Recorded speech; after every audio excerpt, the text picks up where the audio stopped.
Bueno, ahí ya estamos saliendo en vivo. Buenas tardes para todos, para todas. Acá estamos desde la ciudad de Paraná, desde la Indija Ediciones. Mi nombre es Laura Martín Sich y bueno, estamos acá reunidas para presentar este libro que se llama Asuntos Sociales, Cuestiones Íntimas de Saúl Cars. Estamos aquí con su autor y también con Ricardo Lalef, quien va a hacer la presentación de este libro y con quienes vamos a estar charlando acerca de esta producción. Así que bueno, es la verdad que una gran alegría poder presentarlos hoy.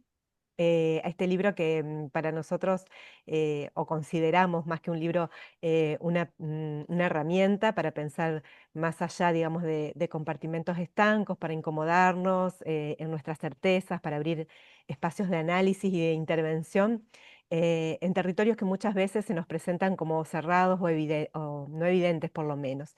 Bueno, también quiero decirles que desde el título este libro se inscribe en lo que sería un gesto político, afirmar que los asuntos sociales y las cuestiones íntimas no son mundos separados, sino dimensiones entrelazadas de la experiencia humana y colectiva. Justamente esa coma que los une no es decorativa, es una declaración, creo, teórica o metodológica y ética, porque el texto no solo desarma dicotomías como salud, enfermedad o razón, locura, sino que propone también un modo de abordaje que reconoce las lógicas que se entrecruzan en cada situación, la lógica de la ideología, la lógica del inconsciente. Em, Quiero agradecer especialmente a Saúl, bueno, por confiar en nuestra editorial para publicar la obra. Sabemos del compromiso y de la exigencia que implica la publicación de un texto como este. Valoramos profundamente bueno, que lo hayas puesto en nuestras manos. Y también agradecerte, Ricardo, que hoy lo acompañás en esta presentación con tu lectura y tu mirada que sin duda van a enriquecer este encuentro. Quiero finalmente contarles a quienes están escuchando y mirando que esta presentación va a quedar en el muro del Facebook durante una semana, que es el tiempo que nos da esta red social, y si no, va a estar también en el canal de YouTube de la editorial, así que pueden consultarlo allí las veces que quieran, ¿sí? Y ahora sí voy a hacer la presentación muy breve, pero un poquito más formal, tanto de Saúl como de Ricardo, y ya les voy a dar las palabras para que comencemos con la presentación. Bueno, Saúl Cars es filósofo, sociólogo, argentino-francés, experto en análisis de práctica, coordinador de talleres de clínica transdisciplinaria de la intervención social, docente, director de la Red Internacional de Prácticas Sociales, escribió numerosos artículos y libros en francés y también en castellano, como Teoría y Política de Luis Althusser, em, que salió a través de Galerna, Problematizar el trabajo social, definición, figuras y clínicas, a través de GEDISA en Barcelona en 2007 y La exclusión, bordeando sus fronteras, también de GEDISA en 2004.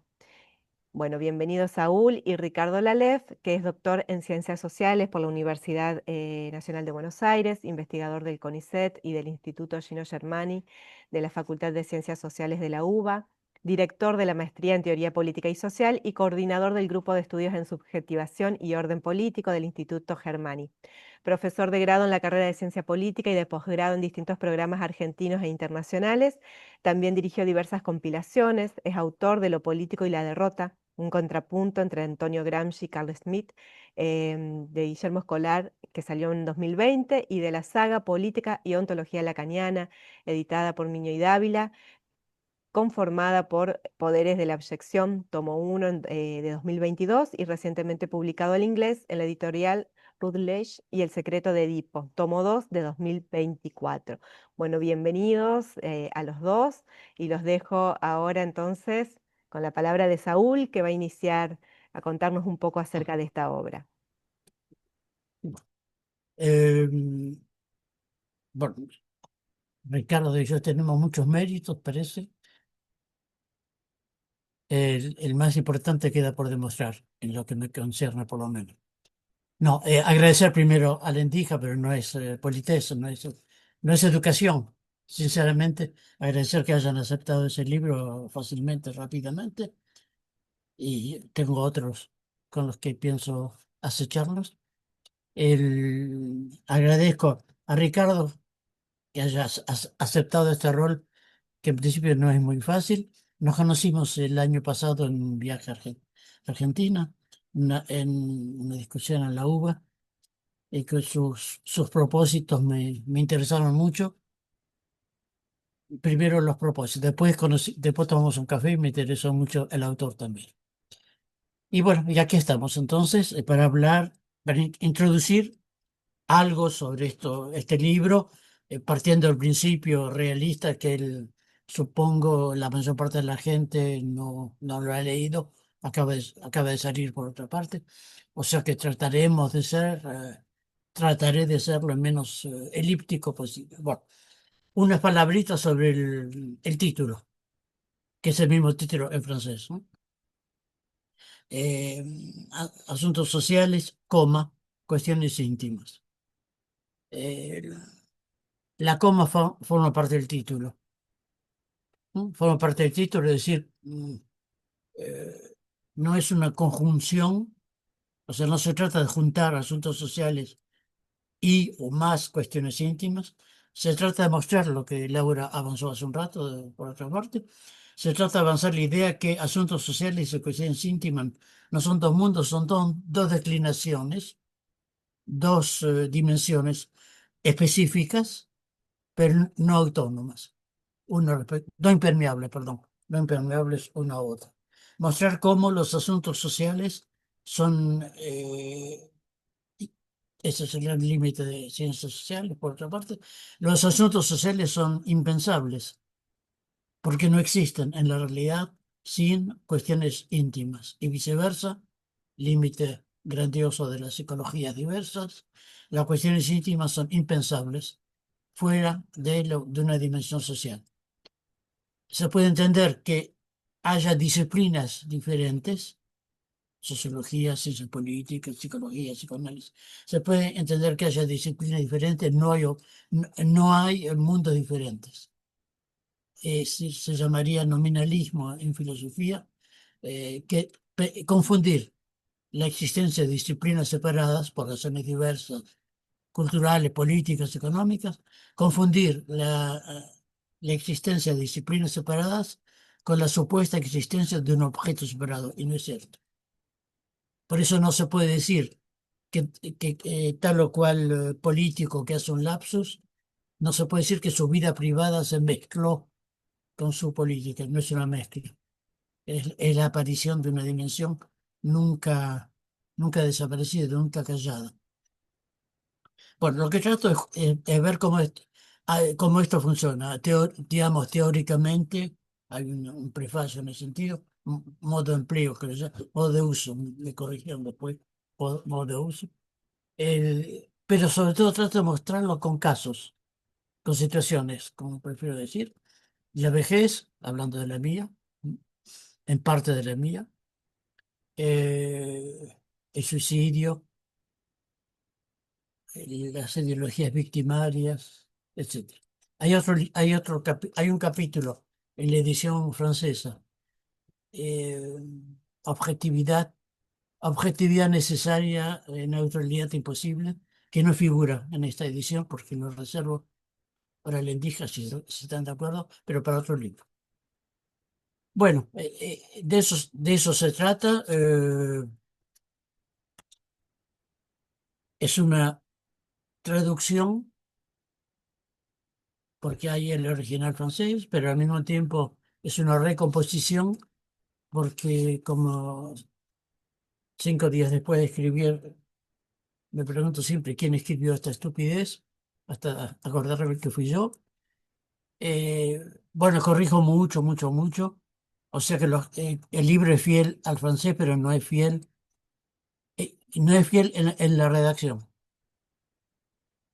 Lo ha hecho siempre así, ¿eh? Pero son los libros en español lo mismo. Bien, lo que me interesa en esta reunión es Ricardo.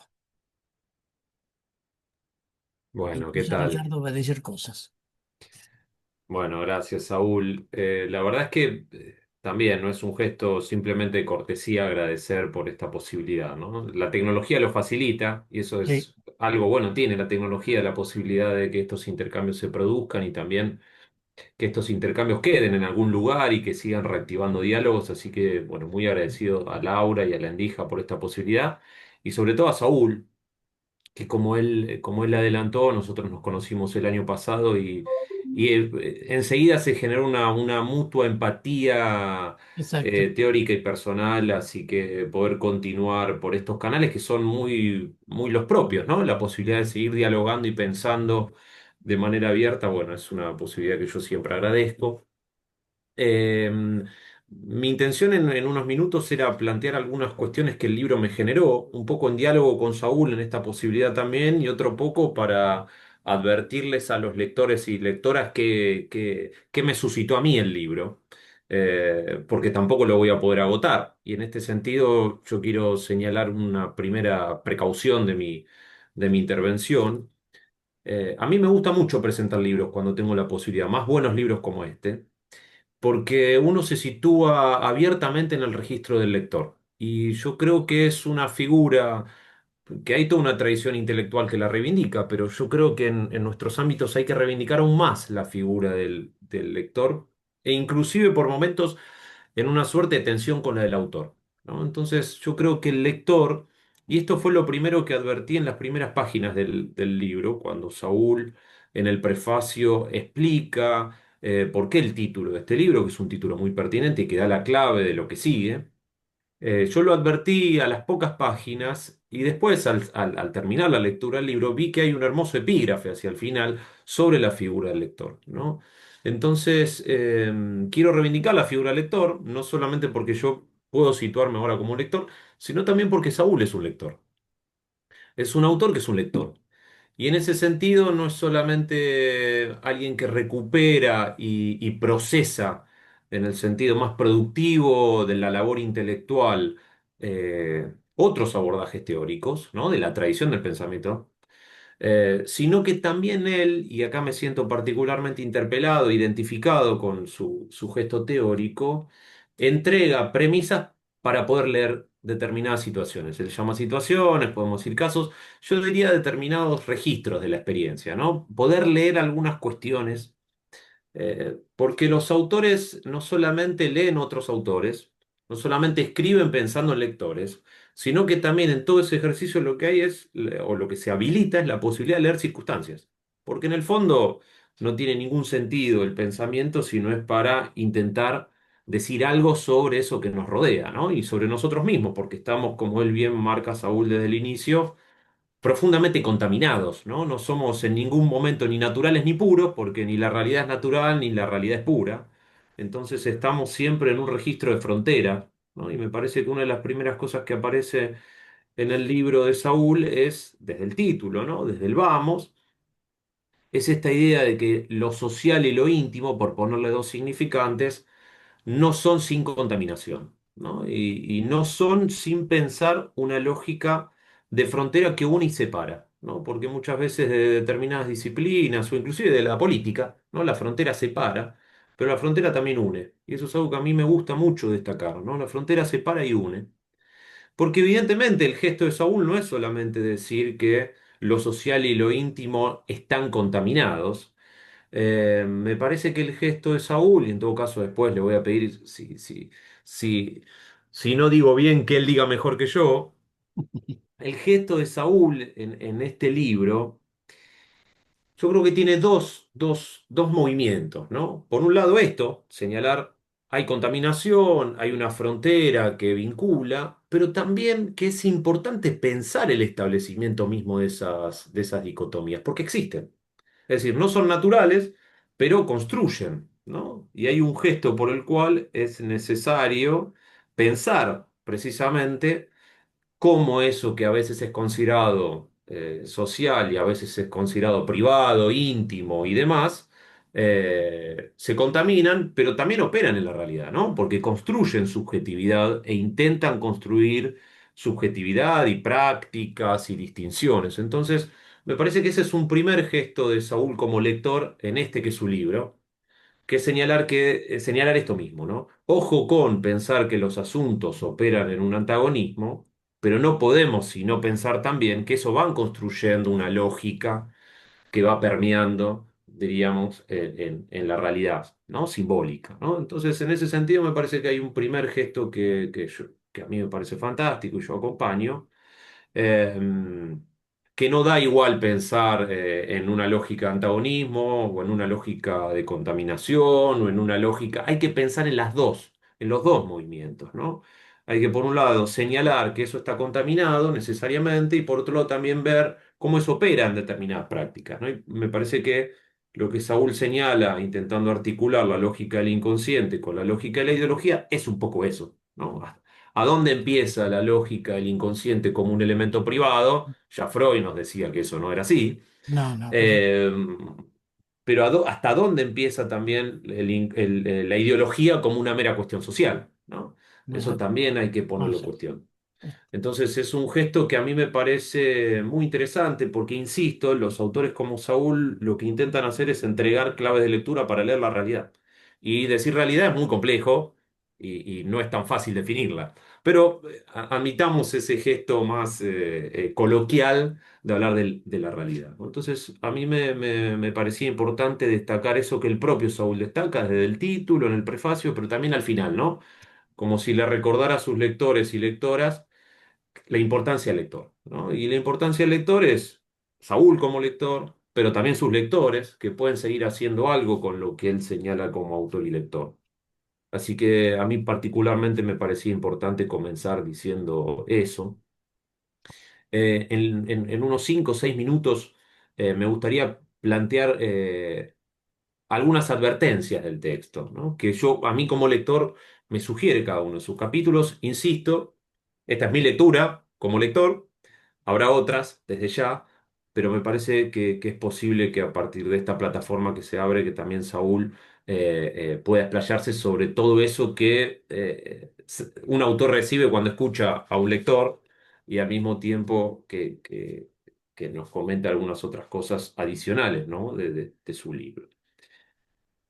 Una advertencia general que me parece que opera muy bien en el libro, ¿no? Y se sostiene, es como decía también Laura en su introducción, hay una advertencia política, ¿no? Política en un sentido amplio, ¿no? Casi en un sentido griego, ¿no? En un sentido del espacio público, la construcción de lo público que no es sin lo privado y viceversa, que es cierta discusión con una noción de sujeto demasiado anclado en sí mismo, ¿no? Entonces me parece que lo que el título también pone en juego es una noción de sujeto, que no es el sujeto moderno, pero no deja de ser el sujeto moderno, ¿no? Es un sujeto que está escindido, es un sujeto que no puede ser ubicable meramente en lo privado ni meramente en lo público. Entonces, ahí me parece que es un gesto que Saúl recupera. Yo decía anteriormente, esto está en el libro, la lógica de la ideología y del inconsciente, pero uno también podría decir esto mismo con cuatro autores, ¿no? Marx o Hegel, Marx, Freud y Lacan, ¿no? Yo diría son los cuatro autores que aparecen claramente en esto que está en las bases de este libro. Podríamos sumar indudablemente a Althusser, Así que Foucault, debemos, no podríamos, debemos debemos. desde ya, pero es un gesto interesante el que hace Saúl y el que pueden encontrar los lectores, porque esa denuncia del sujeto moderno está a tono con lo anterior, es decir, es una denuncia y al mismo tiempo es pensar, seguir pensando en la lógica del sujeto moderno, porque el sujeto moderno no es ese sujeto cartesiano, pero la modernidad no es sin ese sujeto cartesiano, ¿no? Entonces, es movilizar también esa tensión. En alguna que otra página vos hablás de fasajes, ¿no? O esas tensiones que pueden surgir en esa lógica. Entonces yo ahí plantearía esa advertencia, ¿no? En torno al sujeto. Después me parece que los 7 capítulos que tienen en el libro despliegan esto como premisa de análisis específicas, ¿no? El primer capítulo, que es sobre la vejez, ¿no? De construir la vejez, yo creo que tiene la advertencia profunda de desconfiar de la biología, ¿no? No tanto de la biología como disciplina, sino de un abordaje biologicista, en este caso sobre la vejez, pero en este caso sobre toda dimensión que busca en la biología una respuesta unívoca, ¿no? Entonces, si la biología se presenta como lo unívoco, todas las advertencias de Saúl me parece van contra esa presencia del unívoco en la discusión, ¿no? A mí particularmente me pareció muy, muy interesante eh, dos cosas de este capítulo. En primer lugar, saber que la vejez es un significante que tiene sus sedimentaciones históricas, ¿no? Y por lo tanto hay una construcción de sentido que es histórica. Por otro lado, me pareció muy potente la idea del deseo de vejez, ¿no? Porque muchas veces la vejez aparece como la muerte del deseo, pero también como un imperativo. En la vejez hay que seguir deseando, ¿no? Y Saúl también tensiona esta fórmula, ¿no? Porque el deseo de vejez es una suerte de asunción del sujeto de una vejez en base a determinados significados hegemónicos, podríamos decir llanamente. Y yo recordaba a Platón, el libro República de Platón, en donde Céfalo, que introduce el diálogo, es alguien que dice, qué bueno que es la vejez porque uno ya no tiene tanto deseo, ¿no? Entonces me parecía particularmente sugerente eso. Yo en distintos pasajes del libro recordaba algunas obras clásicas de la filosofía occidental y recordaba la posibilidad que un libro como el de Saúl nos habilita, ¿no? Desestructurar algunos sentidos que uno no problematiza todo el tiempo, pero en una época en donde hay una carrera sobre la biología, ¿no? Y hay un intento siempre de torcer la biología. Bueno, hay que desconfiar también cuando la biología aparece como algo que hay que torcer. Por eso es advertencia. El segundo capítulo, eh, que yo como politólogo tiendo a leer mucho en clave política, porque bueno, uno está mal formado, Saúl, ¿qué le vamos a hacer, no? Sí, Uno sí. se Hay forma peor, y hay se peor. deforma. Hay peor. Eh, Me parece que ese capítulo muestra muy bien también los riesgos que hay que estar dispuestos a asumir, pero también las pérdidas que hay que estar dispuesto a bancársela, diríamos, en un lenguaje un poco más barrial, que es hacer de la víctima la construcción o un reservorio de una posición ética, de una posición epistemológica, de una posición teórica, ¿no? Es decir, cómo abordar determinadas situaciones en donde aparece la víctima o aparece una víctima. ¿Qué estamos diciendo cuando hablamos de víctima? Y también ciertos interrogantes que, insisto, yo como lector mal formado en cuestiones políticas, me gustaría después preguntarle a Saúl, porque esto abre también, insisto, la advertencia, ojo con considerar que la víctima es un reservorio de la emancipación en tanto tal, ¿no? O que víctima y emancipación son dos significantes que se articulan como si fuesen hermanos. Bueno, hay que también tener esa advertencia, ¿no? El tercer capítulo, sobre la locura, bueno, ahí Saúl apela a Erasmo, también otra fuente clásica. Me parece que deja la advertencia que se sostiene en este capítulo y en los otros dos capítulos que le continúan sobre el suicidio y sobre la salud, que implica básicamente no hacer del individuo, de alguna manera, del individuo ese individuo racional, autocentrado, etcétera, el toque de queda, ¿no? Ni de la locura ni de la salud, ¿no? Rápidamente el sujeto moderno, inclusive el liberalismo, estaría yo dispuesto a asumir, y hasta podríamos pensar el neoliberalismo, hace del sujeto el centro, pero también el yunque y el martillo, ¿no? Al mismo tiempo, la responsabilidad se licúa hacia la dimensión individual. Me parece que con la cuestión de la locura que Saúl trabaja en este tercer capítulo, ahí aparece esa advertencia, no solamente para delimitar qué es y qué no es locura, sino también para entender en qué medida la responsabilización sobre el individuo es una desresponsabilización de la sociedad o de eso que se construye como sociedad y por lo tanto de los sentidos que circulan, que Saúl trabaja con la lógica de la ideología y del inconsciente. Yo recordaba ahí a René Girard, ¿no? Un autor muy polémico, pero que en toda su polémica, a mi modo de ver, dice algo muy interesante, que es cuando trabaja la lógica de la violencia y señala esta cuestión de la sociedad moderna responsabiliza al individuo cuando no se quiere hacer cargo de la violencia que circula socialmente, ¿no? Entonces me parece que con la locura uno podría también además de tensionar lógicas paternalistas, lógicas institucionales y demás, discutir, ¿no? Con esta cuestión de hacer del individuo el centro y al mismo tiempo el responsable de todo lo que sucede en términos sociales. En este sentido, sucede algo similar con el suicidio, ¿no? Que hay que situarlo históricamente, lo hace Saúl mencionando, por ejemplo, la cultura del suicidio en Japón, ¿no? Que sabemos que está atravesada por un código de honor y por toda una serie de cuestiones también socialmente sedimentadas. Pero a mí me interesaba particularmente lo que él señala recuperando a Durkheim, ¿no? Es un acontecimiento social singularizado, ¿no? Es decir, que uno no puede pensarlo por fuera de una lógica general, de lo general en un sentido filosófico, ¿no? Lo general y lo particular, ¿no? Hay que pensarlo articuladamente, que es básicamente lo que Saúl nos dice desde la tapa del libro, ¿no? Pensar de una manera articulada estos dos polos que se cimentan en términos modernos, pero que hay que siempre estar mirando con desconfianza. Entonces ahí está esa advertencia, ¿no? Me parece una advertencia muy interesante. Yo lo pensaba con Moro, Erasmo aparecía en el capítulo sobre la locura, yo pensaba Tomás Moro en este capítulo, ¿no? Porque en Moro el suicidio es un gesto político del libro Utopía, ¿no? De 1516, pero es también un gesto antipolítico, porque en el suicidio se agota la posibilidad del lazo social, ¿no? Entonces, me parece que en esa tensión que aparece en torno al suicidio, insisto, no se puede pensar como una mera lógica de lo individual. Sobre la salud, diríamos que también un capítulo que pone en tensión esta cuestión.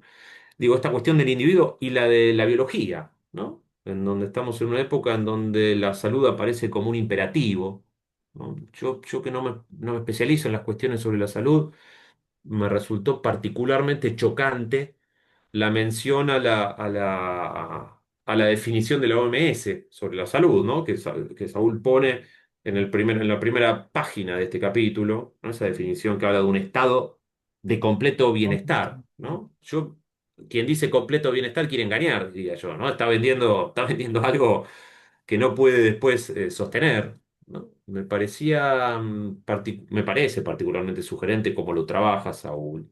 Y me parece también que deja a los lectores la advertencia de desconfiar de todos los imperativos que hay en torno a la salud, ¿no? Eh, Porque eso puede terminar construyendo una tiranía, ¿no? Una suerte de tiranía que no le da lugar al modo particular en el que el sujeto, cada sujeto, puede hacer con su cuerpo, ¿no? Que no es lo mismo, ¿no? No es lo mismo el sujeto que el cuerpo, ¿no? Hay ahí también una tensión que hay que estar dispuesto a asumir. No somos un cuerpo, ¿no? Somos algo más que un cuerpo. En los últimos dos capítulos, sobre la cuestión institucional, sobre el proyecto institucional eh, y sobre la innovación social, bueno, a mí que me toca estar en situaciones institucionales también de cierta, de cierto, en cierta tensión, más en nuestra época, ¿no? En donde nuestras instituciones científicas y universitarias se encuentran también tan acechadas. A mí me parecía algo muy interesante lo que ahí señala Saúl, porque ahí Saúl también pone en juego mucho las categorías lacanianas de lo imaginario, lo simbólico y lo real, que después me gustaría si puede explayarse un poco más sobre cómo él piensa esas categorías articuladas con la de ideología. Porque en el fondo me parece que Saúl dice algo ahí muy interesante. Las instituciones que habitamos son también, no solo, pero son también todo ese resto que se va generando con las prácticas, ¿no? Y no solamente con un imperativo de lo que esas instituciones creemos que deberían ser, ¿no? Muchas veces les exigimos a las instituciones algo y pretendemos que las instituciones sean una cosa, pero también van construyendo todo un etos y un patos también que hay que entender para inclusive no frustrarse, ¿no? Y para entender en qué medida las instituciones van generando vínculos y se va articulando casi no autónomamente, pero no como voluntad de nadie o de nada, ¿no? Siempre hay posibilidad de ver en las instituciones una forma de hacer que quizás no está en la normativa o en el estatuto de las instituciones, ¿no? Pero que indudablemente van construyendo vínculos. Entonces, ahí hay algo que a mí me parece particularmente potente. Yo lo vi como, diríamos, un lector tiene que está resistiendo las instituciones hoy día, ¿no? Ciertos embates, pero también para entender lo que las instituciones pueden construir, ¿no? En la medida inclusive eh, que se articulan en los lazos, diríamos, que sostienen esas mismas instituciones, ¿no? Las prácticas que sostienen esas mismas instituciones. Entonces, yo para terminar, por lo menos estos primeros 10 minutos de mi intervención, y me gustaría ahora escuchar a Saúl. Lástima, Saúl, que no tenemos un vino o algo para estar Ah, tengo. con esta conversación. Bueno, yo no, y no puedo tomar ahora un vino a las 4 de la tarde, sería muy Ah, polémico, o perdón, a las sí. 3. Yo 6 a las 9. Está muy bien. Esto, ¿no? Por un lado, es un libro que pone en juego un pensamiento maduro y también un pensamiento inquieto, ¿no? Y hay que reivindicar la inquietud del pensamiento, porque cuando el pensamiento no es inquieto se queda como un mármol, ¿no? Entonces Mm. me parece que hay toda una serie de operaciones de lectura y por eso yo quiero reivindicar el papel del lector, que Saúl mismo lo hace. No estoy siendo infiel, me parece, ni hereje, aunque no estaría mal ser hereje con un texto, pero sí reivindicar ese espíritu que me parece enhebra todos los capítulos, ¿no? Hay que ser lector de una época, hay que ser lector de sus épocas, hay que ser lector de los autores, hay que ser lector del propio pensamiento, inclusive extrañándose, ¿no? Como decía Saúl, leí esto y no me gustó tanto, bueno, a todos nos pasa, ¿no? Leemos alguna cosa y no nos gusta tanto. Después quizás nos amigamos con lo que escribimos porque somos lectores de esos pensamientos que de alguna manera nos van retroalimentando. Yo creo que los lectores y las lectoras de este libro se van a encontrar con eso, un pensamiento maduro, se van a encontrar con múltiples lecturas para realizar, múltiples lecturas que queremos que Saúl siga haciendo, ¿no? Pero queremos ver qué lecturas elige de hacer de esas lecturas. Y hay otras tantas lecturas que ya depende de todos esos lectores que muchos seguramente nos estarán viendo y muchos leerán el libro, así que yo recomiendo enfáticamente este libro, recomiendo leer el libro, recomiendo pensar el libro. Eh, y bueno, de nuevo, agradezco muchísimo a Saúl por la posibilidad bueno, dejarme decir algunas palabras sobre sus prosas. Bueno, certifico que el señor Lelef ha leído el libro, efectivamente. Excelente lector y hasta agente publicitario eficaz. Bueno, planteas cuestiones de fondo, por supuesto, sí. Cuestiones de fondo. eh, Puedo aventurar 2 o 3 cositas.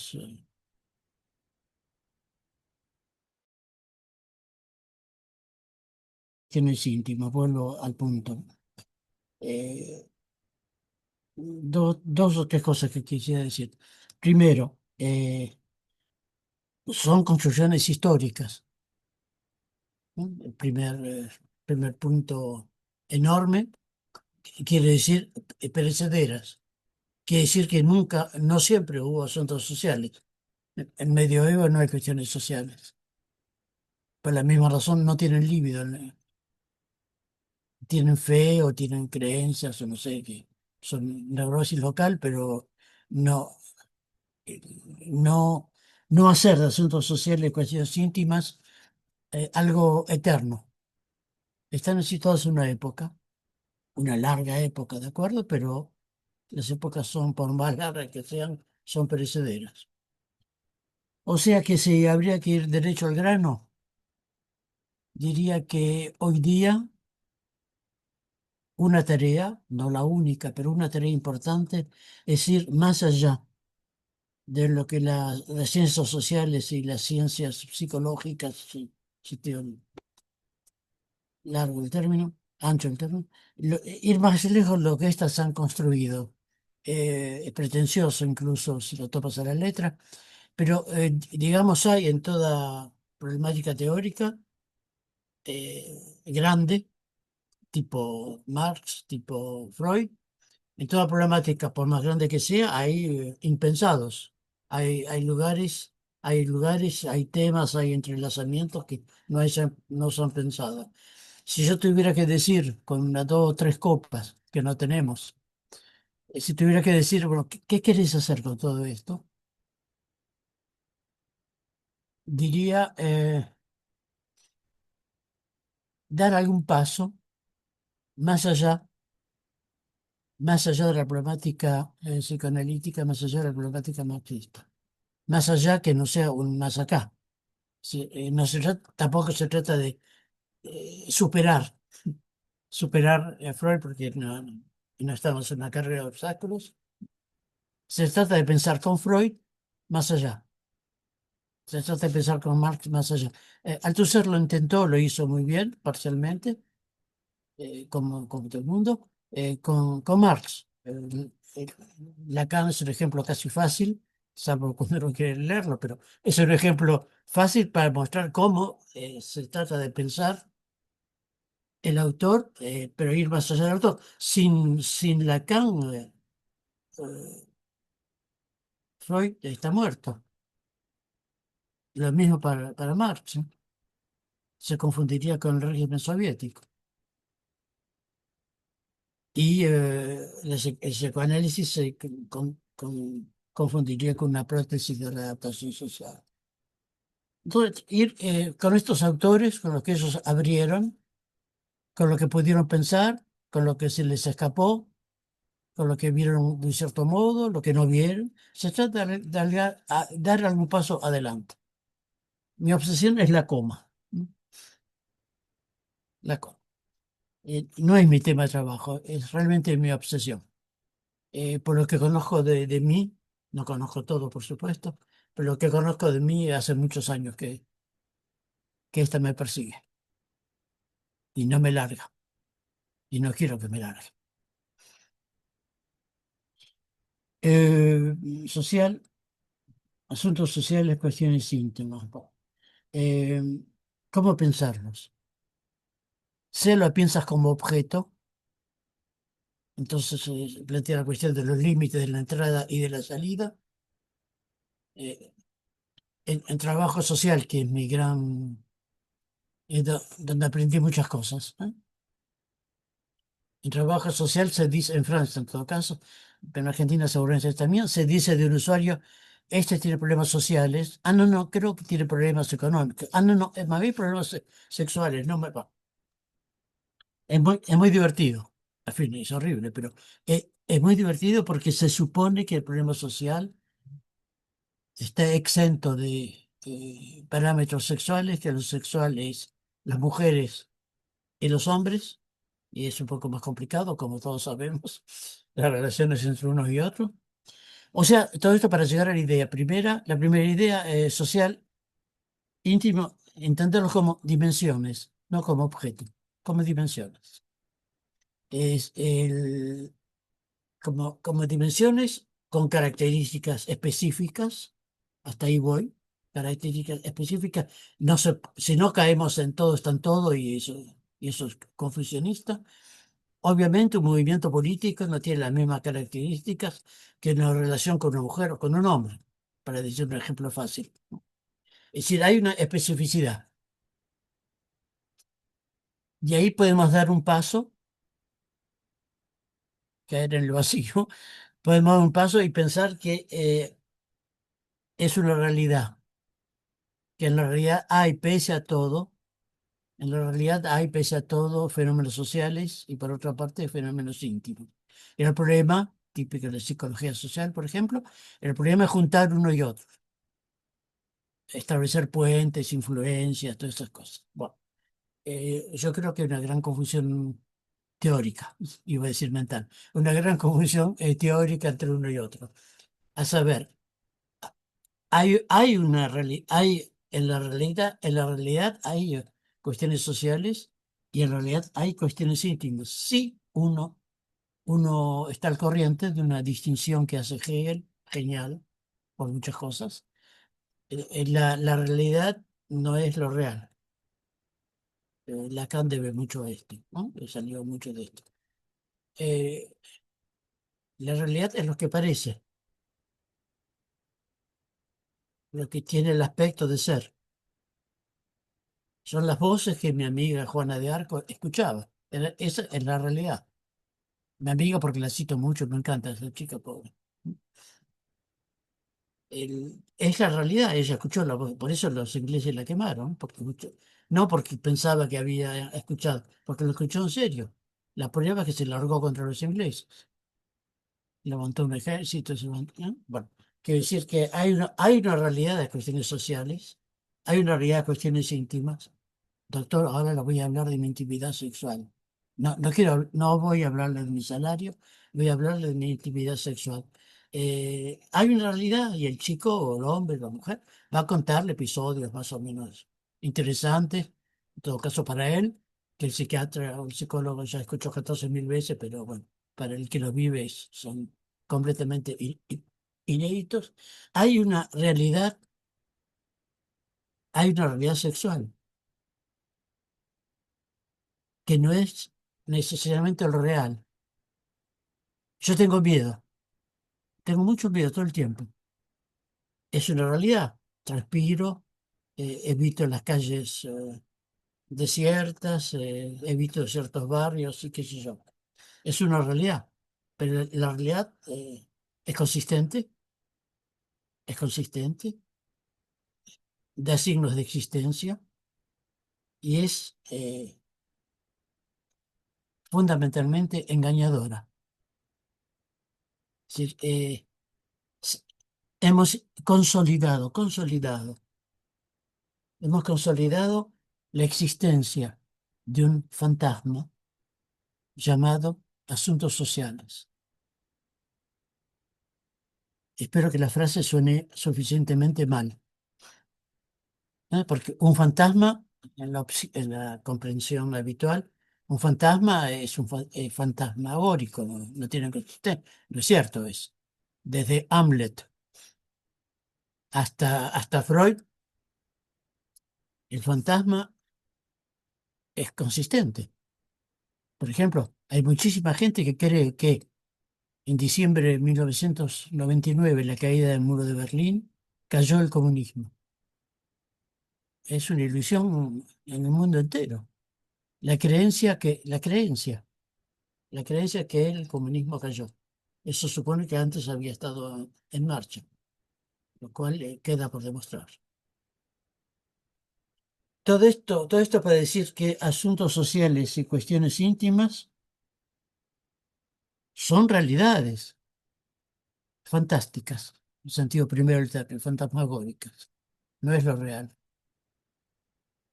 Lo que pasa es que nosotros los humanos hacemos como podemos, en todos los sentidos, por otra parte, hacemos como podemos y entonces inventamos, decía mi amigo Robert Castel, sociólogo, ¿m?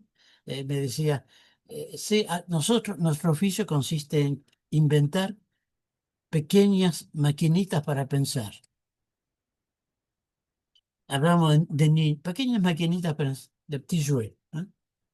Pequeñas maquinitas para pensar. Inventamos social e íntimo.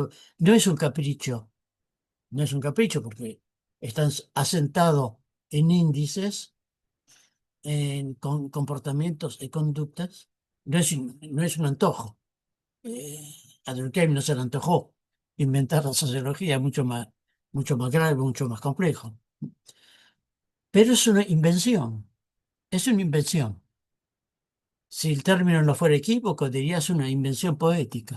Nada más poético que la sociología. El derecho es la disciplina, probablemente la disciplina social la más poética que existe,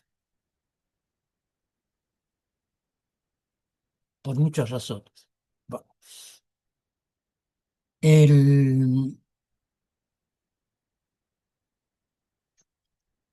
en lo real no hay asuntos sociales, no hay asuntos íntimos, a menos que uno los proyecte.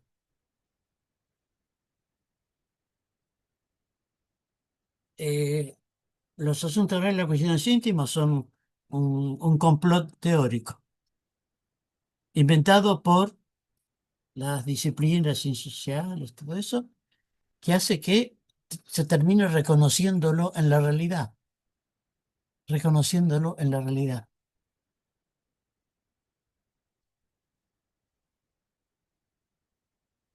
Esto con punto de suspensión se dice, punto de suspensión. Eh, Habría que trabajar esto, pero es por ese lado. Bueno,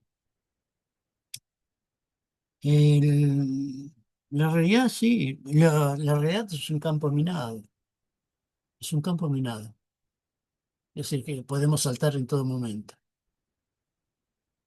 Es un campo minado porque nosotros los humanos inventamos grandes o pequeñas, no sé, máquinas de pensar y tenemos una lamentable tendencia a a identificar nuestra máquina de pensar con la realidad. Bueno, empecé mi vida intelectual en la filosofía, en realidad en la novela, pero era muy chiquito, pero el- en la filosofía, y sigo con esto. Sin la filosofía no se puede pensar. Se puede comentar, hacer inventarios, no se puede pensar. Quiere decir, no se puede plantear la cuestión de por qué, que es eso pensar. No, no ceder para imitar mal a Lacan, no ceder sobre la cuestión del por qué. Es eso la filosofía. La filosofía que no sea el ensayo televisivo, ¿no? Bueno, y esto entonces lo decía y Ricardo hizo un recorrido muy bueno, tan bueno que, tan convincente que hasta me hubiera dado ganas de escribir ese libro, mira vos. Realmente, muy, muy interesante. Fue una ficción sobre una ficción. Exactamente, sí, exacto. No, por el capítulo, el único ejemplo que tomaré y después me callo para generalizar nuestro intercambio, la diferencia entre vejez y envejecimiento. Es eso que cuenta. El envejecimiento es la realidad. Perdón, el envejecimiento es lo real. La vejez es la realidad. En la distinción que hice hace un rato. Envejecer es un hombre de edad. Y sí, un bebé es un hombre de edad. A partir del momento en que nació, se empezó a envejecer. Por eso hay tantos líos cuando se quiere fijar la edad del envejecimiento. He leído cantidad de cosas, bueno, porque soy muy obsesional, además, aparte me quiero decir cosas que estoy seguro, todo eso. Todas las peleas, en Estados Unidos, en Francia también, todas las peleas sobre qué edad comienza la vejez. No se ponen de acuerdo, es obvio, ¿no? Porque no es una pregunta. La pregunta no es pertinente. Ya las preguntas pertinentes son difíciles de contestar. Las preguntas que no tienen ni pie ni cabeza son imposibles. Bueno, diferenciar, muy, muy, muy interesante. ¿Eh? La vejez forma parte de la realidad. Es una realidad. Y por lo mismo es un fantasma. Porque se define por ciertas características. No voy a citar el libro a riesgo de hacerlo no tan bien como mi lector. Eh, es, eh, sí, tiene características, tiene modelos. eh, Suelo decir, hay lugares reservados en los transportes públicos, pero no se puede hablar de viejos, no por pudor semántico, sino no se puede hablar de viejos porque menos de personas de edad, como se dice en castellano y en francés, personas de edad, no porque si el bebé nació, si afortunadamente sigue en vida, tiene edad. No es lo mismo 8 meses y 88 años, respectivamente, el bebé y yo. Pero me he encontrado más de una vez mucho más jóvenes que mis estudiantes de 20 años, mucho más viejos que yo, más, más dependientes, etcétera. Bueno, eh, estoy dando también un ejemplo, hablando de mi caso, estoy dando un ejemplo de cómo los asuntos sociales comportan una dimensión íntima. El asunto detrás de todo esto, prometo solemnemente callarme después, si puedo. El asunto de todo esto es la frasecita que Ricardo también citó, la ideología y el inconsciente hacen nudo. Hace unos 15 20 años que estoy con esta frase, que ella está conmigo, depende, ¿no? Depende de qué momento. Difícil, difícil, difícil. Difícil porque es una clave, casi hay que decirlo a media voz. Es una especie de secreto de familia. Es una clave para muchas de las cosas que hacemos. Traté de mostrarlo con los 7 capítulos de este libro, con los 7 casos relatados ahí. Es una clave. Al mismo tiempo no se trata de, como se dice, articular ideología inconsciente. No hay que articularlos porque no vale la pena, porque ya está hecho. No por el Freud y compañía, también ellos, ¿eh? Son los fundadores, son los maestros, sabían de qué hablaban. Y también está un poco en Marx, son algunas de las instituciones geniales de Louis Althusser. No, es porque de hecho, uno está en el otro. La lógica de la ideología no funciona sin el inconsciente. Por eso en mi fuero interior íntimo soy más reaccionario o más progresista que lo que digo, por ejemplo. Y funciona, no hay inconsciente que sea la intimidad del sujeto. Es el gran concepto de Lacan, extimo, no sé cómo se pronuncia en castellano. El, que, que el inconsciente es el mío, no es el tuyo, y viceversa. A suponer que se puede hablar así de inconsciente con una propiedad privada, pero en fin. Mi inconsciente está atravesado, animado por configuraciones ideológicas. Entonces, mi asunto no es uno y otro, 1 más 1 = 2, y ahí estamos completos, sino mi asunto es el uno en el otro, el uno contra el otro, el uno gracias al otro. Es una figura compleja, a mi manera, una figura compleja. No es que uno esté en el otro y chao, sino que a veces quiere decir lo mismo. Más de una vez encontré en Marx, en Marx althusserianizado, Marx leído por Althusser, encontré más de una vez cosas que después estaban en Freud y viceversa también, en otro lenguaje, por supuesto, en otros términos, pero estaban ahí. O sea que es una relación compleja. No puedo darles la conclusión definitiva. Tengo todavía algunos años de trabajo, espero. Eh, por otra parte, no habrá conclusión definitiva. Es un tema sin fin, es un tema sin fin, pero es esa la clave para mí.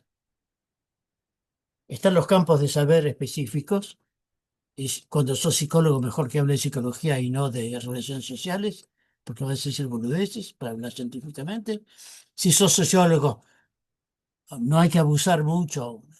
En Bourdieu a veces aparece eso. No hay que abusar mucho del inconsciente como explicación, porque no, cuando un sociólogo no tiene ni la experiencia clínica ni los conocimientos adecuados para hablar de esto con ciencia cierta, pero, pero está este asunto de hay cosas que se han podido, hay cosas del inconsciente que han sido pensadas por Marx, no es un lapsus, ¿eh? Que han sido pensadas por Marx. Hay cosas de la ideología, elementos de la ideología, estructura de la ideología, que Freud pensó mucho mejor que Lacan, más precisamente, pensó mucho mejor que Marx. O sea que bajo el nombre de ideología aparecen elementos que los psicoanalistas tendrían mucho interés en conocer. Lo contrario también es cierto. Bajo el término del inconsciente se dicen cosas que las ideologías progresistas, pienso en ciertos ejemplos, que las ideologías, los ideólogos tendríamos interés en conocer. Bueno, no creo que sea muy excesivamente claro esto que conté, pero es culpa de Ricardo, obviamente, por eso me invité. No, estoy contentísimo de tu presentación, de lo que dices, de lo que entendí, de lo que queda entre líneas. Y bueno, sigamos un rato. Bárbaro. Yo quería ahí agregarte dos cosas, a ver cómo te saben, qué te parece. Porque escuchándote quería recuperar dos aspectos. Uno, un nombre que vos mencionaste, yo lo había mencionado al inicio, pero que me parece es importante en tu esquema de trabajo, que es el de Hegel, ¿no? Uno no tiene que ser, no tiene que comprarse la filosofía de la historia, diríamos, con un sentido, para ser hegeliano, Eso es. porque me parece que hay algo ahí que también apareció en lo que vos dijiste, esta cosa de hay que entender muy bien la época, y eso es Hegel, ¿no? Los Ah, grandes hombres son los que entienden bien su época, el ¿no? primer deber del hombre moderno es leer los diarios. Hegel. Bueno, exactamente, ¿no? Hay que entender bien su época, pero Mm, también hay que comprender qué aparece ya con una fecha de vencimiento en su época, ¿no? Entonces me ujú, parece que eso es una clave teórica importante, porque muchas veces uno observa esas dos cosas, ¿no? El imperativo de que la teoría tiene que explicar el mundo por venir, y ese mundo no existe. O por otro lado, el imperativo de que la teoría tiene que explicar un mundo existente como si fuese una cosa que está ahí ah, y que uno la observa y demás, ¿no? Eso por un lado. Y por otro lado, eh, que es muy riesgoso también considerar, por ejemplo, frases que uno podría políticamente sostenerlas, pero teóricamente yo no estaría dispuesto a hacerlo. Por ejemplo, como esta frase, ¿no? Todo es político. eh, que es a mi modo de ver, y te quería preguntar por esto, Saúl, vos lo mencionás en el libro, pero si eh, podés decir alguna otra cosa más. Porque si todo es político, es tan banal decir eso como que todo es social, todo es por íntimo, supuesto. todo es puro inconsciente y al mismo tiempo no permite entender los espacios específicos, ¿no? Y las Exacto. praxis Sí, específicas. eso es. Eh, y es profundamente moralista en un mal sentido, porque también Exacto. implica una politización de cada una de las esferas de la vida que hasta no sé si sería no solamente deseable, sino útil, ¿no? Es decir, no sé si podría terminar de generar determinados efectos en la vida social, ¿no? Entonces yo te Oh, quería preguntar por esas dos cosas, ¿no? Por esta sí, tensión de la teoría entre un presente que aparece cosificado, casi explicable por sí mismo, y al mismo tiempo el imperativo de que la teoría siempre vaya más allá, como si pudiese salir de su marco de experiencia, y sí, por otro lado, la otra hacer frase. predicciones. Exacto. Ah, todo es político o todo es psicológico, todo. Bueno, lo que el lío ahí es el todo,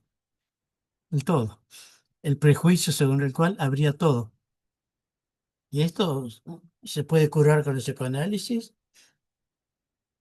la idea de una completud, ¿no? Sin puertas ni ventanas. Eh, en Francia todo político en su momento discutí mucho aquí cuando descubrimos hace unos 20 30 años que todo era político, contra los psicólogos para quienes todo es el deseo, Esto puede aparecer también, como sabes, bajo otras formas más edulcoradas. Marx dijo que, o Lacan dijo que, y como en la protoforma es Dios, Dios dijo que, ¿no? Como somos laicos no decimos Dios, decimos Lacan. Como en una época, laicos también, no decíamos Dios, decíamos Marx. El, es muy difícil renunciar a nuestros orígenes judeocristianos, muy, muy difícil. Hace falta mucho, mucho trabajo ideológico y psicoanalítico. El resultado no garantido, no garantizado. No sé, no recuerdo cómo se dice. El, el inconveniente mayor también es el que vos señalás muy bien, es decir, no se puede decir todo es político. Algo es político, otro algo no es. La política no está en todas partes, no es así. En todo caso, no de esta manera. Se puede arguir como cierto feminismo. La división social doméstica del trabajo es político. Yo sería más prudente. Es ideológico. Es ideológico. Lo que pasa es como que no solo en Argentina, acá también mucho, ideología es una mala palabra. ¿No? No se dice ideología. Si uno es educadito, no dice ideología, dice valores. Dice el mejor sinónimo de ideología, lo conocen, ética, ética. Escuchar a la gente o los libros, cuando dicen ética, tratar de ver si hablan de ética o más bien no, evitan hablar de. A los chicos se les enseña acá, no se dice caca, se dice no tiene olor a rosa. Mm, Esas son palabras, ¿eh? No, no tiene olor a rosa. Eh, es un término muy desprestigiado, por eso se habla de una política lacaniana, que es una denominación excesiva. La política tiene que ver con el poder del Estado.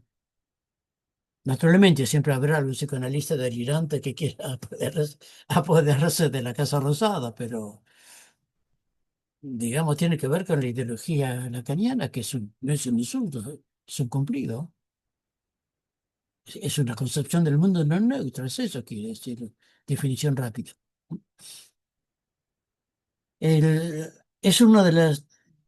de lo- una de las consecuencias. La otra, una vez más, lo que vos decías, el- Ricardo, si todo es político, nada lo es particularmente. Y por tanto no podés trabajarlo, la especificidad de ciertos fenómenos que son políticos y otros que son sexuales y otros que son así. Esto no quiere decir, salvo si uno tiene una mente muy estrecha, esto no quiere decir que los fenómenos llamados políticos no comportan también una dimensión inconsciente, una dimensión sexual, una dimensión afectiva, etcétera. ¿Mm? Eh, están incluidas, pero hay una especificidad que no tiene nada que ver con una impermeabilidad de tal o cual fenómeno. Bueno, con esto te digo, es una parte de lo que me inspira, en todo caso, todo político, todo psicológico, todo eso. El asunto es, el todo es el problema. El problema es el Sí, todo. sí. Ah, Ahora, que me parece, Saúl, también que aparece otra cosa ahí interesante, ¿no? Vos tenés mucho más experiencias y páginas escritas y leídas que yo. Me da la sensación que más viejo que Matisse. yo coincidiría en este punto de la especificidad. Lo voy a poner en otros términos. También nosotros hacemos una literatura y eso no le quita rigurosidad, ¿no? Por supuesto. Hacemos una clase de literatura. Es más, hasta creo que la tenemos que reivindicar porque Ajá. el discurso científico forma parte de la cultura. Y por lo tanto, estamos atravesados. Yo recordaba mientras vos recién hablabas, que vos arrancás el libro hablando de punto de ataque, ¿no? Mm, Que es una sí, frase también particularmente interesante para pensar la práctica científica, universitaria, intelectual, pongámosle el término que te parezca. Ahora, me parece que es cierto que tenemos que estudiar elementos específicos, pero se nota mucho cuando hay escritos que lo hacen y desconocen todos los elementos que están operando en esa especificidad, ¿no? Y sí, por sí, otro sí, lado, al revés, como cierto. un trabajo como el tuyo que no es inespecífico, sino que tiene su especificidad, pero que no tiene que estar trayendo todo el tiempo las premisas, porque de alguna manera eso se va colando en las palabras, ¿no? Hay como Sí, sí, hay si no todo es un manifiesto. Si no es claro, no, no, no, no. Hay que ver la lucha de clase. Hago mucho clínica, una cosa que inventé que me apasiona, clínica de situaciones sociales. Y el asunto es ver la lucha de clases en la mujer que cuyo marido le pega y que tiene 3 pesos para comer. Es eso es decir, no ser en grandes declaraciones. Están los grandes clásicos, no hace falta repetir. Marx dijo que está bien, alguien puede hacerlo. No es eso lo que me interesa, no es eso lo que me motiva. Lo que me interesa es algo así como la lucha de clases acá, en este lugar, con este olor, con esta manera. La lucha de clases u otra cosa. Bueno, El, para entender cómo funciona una administración, suelo recomendar un gran autor, Kafka. Lo hablamos el otro día con mis amigos argentinos de trabajo social. Eso, una vez lo sugerí aquí porque cada tanto me llaman para estar o cual cosa, cuando no me conocen mucho. Eh, ho- Hoy pienso, bueno, es la Sorbona que viene, ¿no? Tengo pajaritos, todo el uniforme. Ahora no, porque es un calor terrible, pero si no, sí. Bueno, no, y es muy difícil hacer entender que puede ser mucho más rápido para comprender un funcionamiento institucional, pasar por el castillo de Kafka, que tragarse los 4 tomos de este o aquel. Creen que es una broma, porque como no han leído Freud, no saben que la broma es una cosa muy seria. No, y además que Freud hacía eso, ¿no? Iba a Hoffman, iba a los hermanos Grimm para entender cuestiones. Pero eso es obvio, es casi banal, si no fuera relativamente atípico. Bueno, lo que decías hace un rato, la teoría, el trabajo teórico, bueno, la teoría, bueno, tengo resistencia. El trabajo teórico, ¿no? Tengo resistencia a hablar de la teoría, por el miedo al la, ¿no? La deificación, ¿no? El trabajo teórico es un trabajo, es cansador.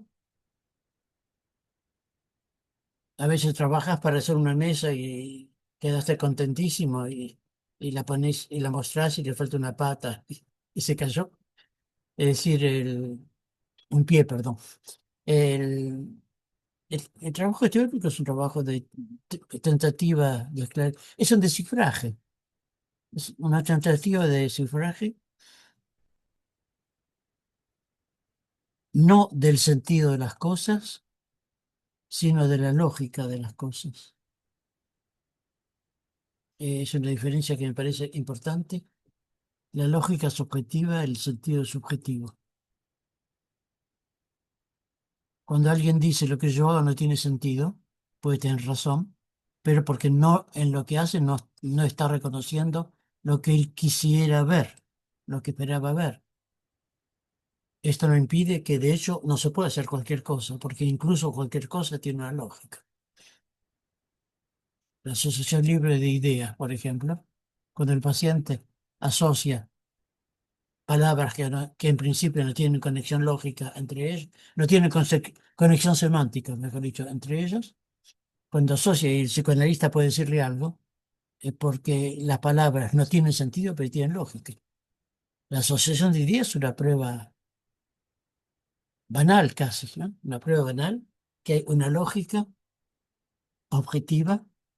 El analista puede decir algo sobre mi asociación de ideas, que para mí es irracional, porque sufro de una concepción muy chiquita de la racionalidad, una concepción muy reducida de la racionalidad. Bueno, el trabajo teórico consiste en tratar de ver qué pasa en este mundo. A veces lo logra, otras veces no. Puede emitir hipótesis, es decir, puede decir algo sobre un devenir probable. ¿Qué va a pasar mañana? No, no. Creo que es adjudicarle al trabajo teórico una capacidad predictiva imposible, a menos de aceptar que emite hipótesis, eso sí, hipótesis. Hipótesis es una apuesta más o menos razonable, pero ¿qué va a pasar mañana? Solo Dios lo sabe, por eso no existe. La prueba que le faltó a Santo Tomás para demostrar la existencia de Dios era esa. Sí, por eso también uno podría decir que es más fácil escribir una utopía que escribir un tratado que explique la lógica, diríamos, de una estructura de sentido, ¿no? Es decir, Pero de algo que está sí. operando. hablar de sentido es hacer un diario íntimo, que puede tener su encanto, por otra parte. Como una utopía. Sí, La como una ciencia utopía, sí, no sí. escribe utopías, ¿no? Sí, sí, la utopía, el mundo en el que yo creía vivir.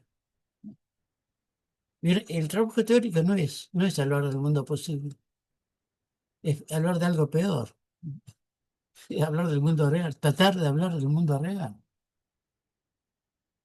tratar de hablar del mundo real.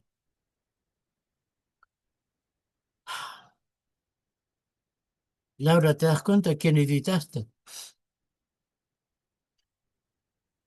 Me estoy dando cuenta.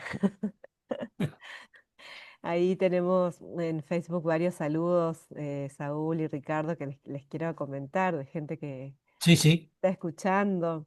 Bueno, Leonel del Prado, que también quiero acá hacer como una mención especial y un agradecimiento que hoy me olvidé al principio y pido disculpas porque, bueno, gracias a Leonel nos pusimos en contacto con Saúl, así que Y bueno, yo también entonces, porque por eh, él también los conocí a ustedes. así es. Bueno, después está también Francisco Cabello, que desde Cañada de Gómez, de acá de Santa Fe, que siempre está acompañándonos en las presentaciones. Mariano Barberena, que dice que los están escuchando desde La Plata. Este, bueno, Luz Bruno también, que están escuchándolos desde la UBA. A ver acá, bueno, Ah, creo que la Claudita, conozco a esta chica, sí, sí. sí. Bueno, Darío González desde Corrientes. A ver quién es más. Bueno, Pedro Cortés en Viña del Mar, que está escuchándote también, y a Ricardo, así que les mando muchos saludos. Bueno, hay mucha gente conectada, este, escuchando atentamente. ¿Mm? Bueno, aparte de los saludos que agradezco y agradecemos, ¿no tiene preguntas más bien? Nadie ha preguntado nada. ¿Qué, Sí, qué, sí, qué son significará eso? precavidos, Por las dudas nadie quiere preguntar. son ¿Eh? precavidos. Mandan muchos saludos y felicitaciones, ¿sí? No, muy, muy bien, muy cálido, Así que bueno. muy cálido. Bueno, no sé, Ricardo, si vos querés seguir, agregar algo más, Saúl, vos. Yo cortito, quería Dale. que Saúl nos cuente a todos, diríamos, los que estamos escuchando y escucharán esta intervención, qué es lo que se viene, ¿no? ¿Qué se viene en su trabajo teórico? Si nos puede Ah, adelantar no, algo. temí otra pregunta. Temí que se viene el mundo, ¿no? Bueno, termino este libro encomendado por Leonel del Prado. Termino las correcciones porque tiene que ser casi perfecto, ¿no? Bueno, a fin de este mes envío a, a Leonel del Prado el texto y después él verá con la Endija cómo organizar todo eso. Un buen libro. Puedo decirlo, yo no escribo nada en él. Sí, una pequeña nota, pero son amigos o discípulos, como se dice, que escriben sobre tal o cual tema. He elegido unas 11 personas, 11 o 12 colaboradores, muy interesantes. Algunos apasionantes. No doy nombre por no despertar celos indebidos. El ese tengo un librito, hay una colección, pero en el gran lío de mi escritorio. Ah, ya vuelvo.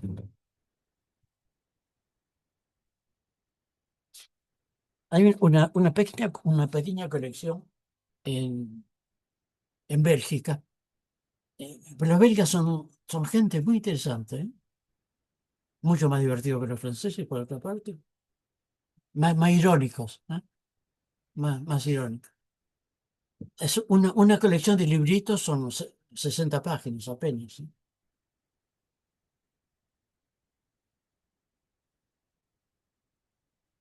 Sí, 60, 62. Bueno. Es una colección de libros. Me han pedido para el 15 de septiembre y lo cumplo, ¿no? Porque yo soy así.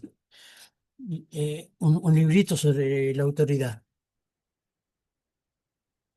que se va a llamar en principio La autoridad no es más lo que nunca ha sido.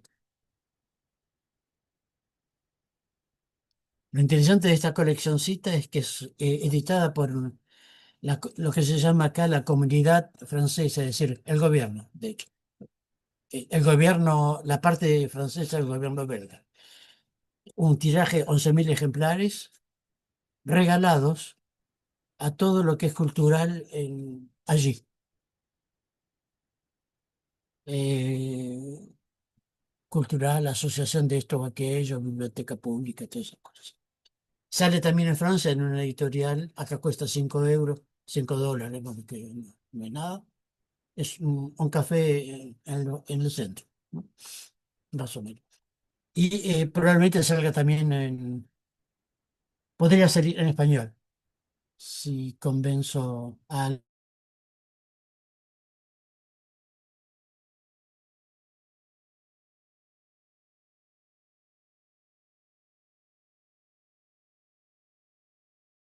Me parece que Laura, ahí está, ahí te Ah, vemos volvió, mejor. volvió. Bueno, después ya hay otro, bueno, después me callo. Y eso en septiembre, después, entre septiembre y diciembre, terminar un libro que tuve que dejar por una cantidad de encargos de artículos.